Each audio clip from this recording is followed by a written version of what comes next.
Salut et bonne année mes amis. Pour mon dernier partage de 2025 dans la série sur le cœur d'adorateur, je voudrais parler d'un cœur rempli de foi. Le Seigneur veut augmenter notre foi cette année. Il veut changer le cœur qui croit parfois en cœur qui croit sans cesse. Un cœur qui croit malgré les circonstances. Notre point de départ est bien sûr Hébreux chapitre 11. Regardez le verset 1 pour la définition du mot foi. Et vous verrez que ce n'est ni un sentiment ni une croyance intellectuelle.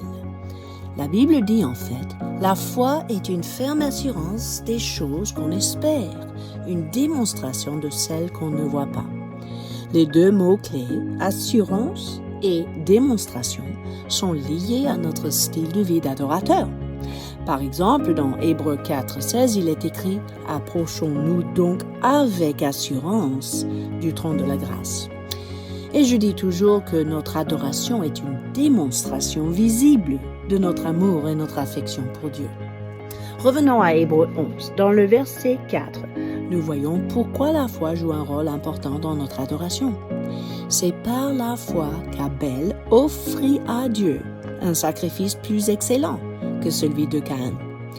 C'est par elle qu'il fut déclaré juste, Dieu approuvant ses offrandes, et c'est par elle qu'il parle encore, quoique mort. Que remarquez-vous? La foi nous pousse à poursuivre l'excellence.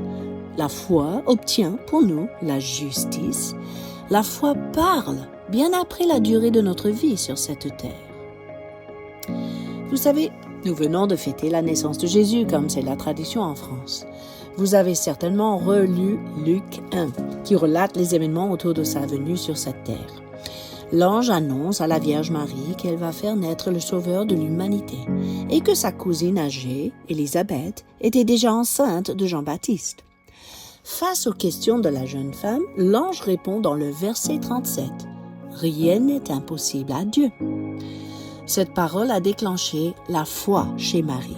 Et quelques jours plus tard, quand elle arrive chez Élisabeth, cette révélation a également suscité une adoration spontanée et prophétique même, que vous pourrez lire dans les versets 46 à 55. Ce passage parle du Tout-Puissant, de son saint nom, de sa miséricorde qui s'étend d'âge en âge, de sa force déployée, de son secours pour Israël. Marie n'était pas une compositrice professionnelle, mais sa foi a fait jaillir un chant d'émerveillement, qui est en fait chanté encore 2000 ans plus tard. Sachez que votre foi sera régulièrement mise à l'épreuve, pour justement enrichir et approfondir votre adoration. 1 Pierre 1:7 parle de l'épreuve de votre foi, plus précieuse que l'or périssable, qui cependant est éprouvé par le feu, et qui aura pour résultat la louange, la gloire et l'honneur, lorsque Jésus-Christ apparaîtra. La foi éprouvée par le feu produit une adoration authentique, mes amis. Je n'oublierai jamais le jour où ma deuxième fille, âgée de 8 jours de vie, a cessé de respirer dans mes bras. Je l'avais amenée aux urgences après la louange un dimanche matin, sachant qu'elle était malade, mais croyant que Dieu pouvait la guérir, même pendant le culte. Dieu m'avait dit, déjà à la maternité, la semaine précédente, qu'elle allait apporter le message de la guérison aux nations.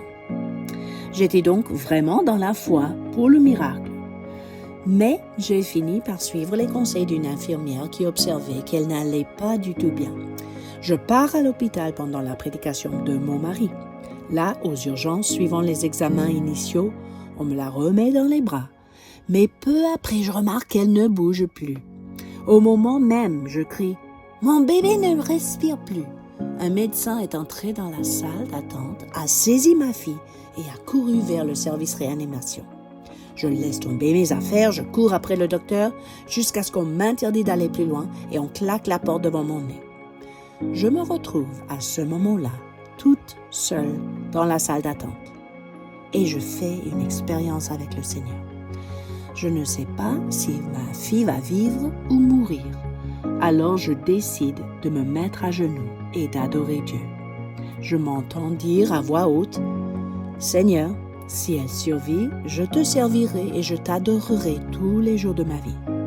Mais si tu la reprends aujourd'hui, je te servirai et je t'adorerai tous les jours de ma vie. » Rien ne change. La foi reste la même, peu importe la situation. Mes amis, Dieu a choisi d'intervenir ce jour-là et de ressusciter ma fille. Dans l'espace de quelques semaines, il a même guéri ses organes des effets de manque d'oxygène. Aujourd'hui, elle sert le Seigneur avec son mari à nos côtés. Je peux vous dire que j'ai véritablement vécu Luc 1,45. Heureuse celle qui a cru, parce que les choses qui lui ont été dites de la part du Seigneur auront leur accomplissement. Vous voyez, la vraie foi ne dépend pas des circonstances.